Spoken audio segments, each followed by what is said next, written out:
Podcast Science. Les magnétars, monstres magnétiques de l'univers. Quand une étoile massive meurt, elle peut exploser en supernova et laisser derrière elle un résidu compact. Parfois, c'est un trou noir. Mais parfois, c'est une étoile à neutrons, un astre minuscule, à peine 20 km de diamètre, mais contenant plus de matière que le Soleil entier. Une cuillère de cette matière pèserait des milliards de tonnes. Parmi ces cadavres stellaires déjà impressionnants, il existe une catégorie encore plus extrême, les magnétars. Leur particularité? Un champ magnétique absolument colossal, 1 million de milliards de fois plus puissant que celui de la Terre. À proximité, il arracherait les électrons des atomes, déchirant littéralement la matière. Les sursauts les plus violents du cosmos, les magnétars, se signalent par des sursauts d'énergie d'une intensité démesurée. En 2004, un magnétar situé à 50 000 années-lumière a libéré en une fraction de seconde plus d'énergie que le Soleil n'en produit en 100 000 ans. Si un tel événement se produisait à quelques dizaines d'années-lumière de la Terre, il pourrait détruire notre atmosphère. Des signaux mystérieux.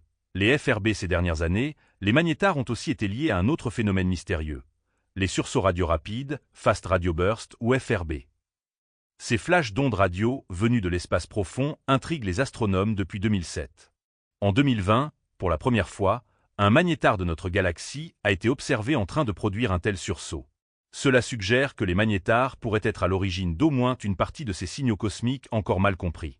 Laboratoire de physique extrême pour les chercheurs, les magnétars sont des laboratoires naturels uniques. Dans leur cœur, la matière est comprimée à des densités telles qu'elle échappe à nos modèles actuels. Se forment-ils uniquement de neutrons? Ou bien y a-t-il des particules exotiques, comme des quarks libres, créant une étoile à quarks? Chaque observation est un indice vers la physique de l'extrême. Des phénomènes qui résonnent jusque sur Terre récemment, certaines anomalies détectées par nos satellites ou nos radiotélescopes, de puissantes bouffées de rayons gamma ou des pulsations radio étranges, pourraient s'expliquer par l'activité d'un magnétar. Ces découvertes rapprochent un peu plus ces monstres cosmiques de notre quotidien scientifique. Les magnétars sont des fantômes d'étoiles, des cadavres stellaires devenus encore plus terrifiants que des trous noirs à certains égards. Ils nous rappellent que l'univers n'est pas seulement un décor d'étoiles scintillantes, mais un théâtre de forces inimaginables, capable de libérer en une seconde l'énergie de millions de mondes. Abonnez-vous à la chaîne pour ne rien manquer et partagez, cela nous aide beaucoup.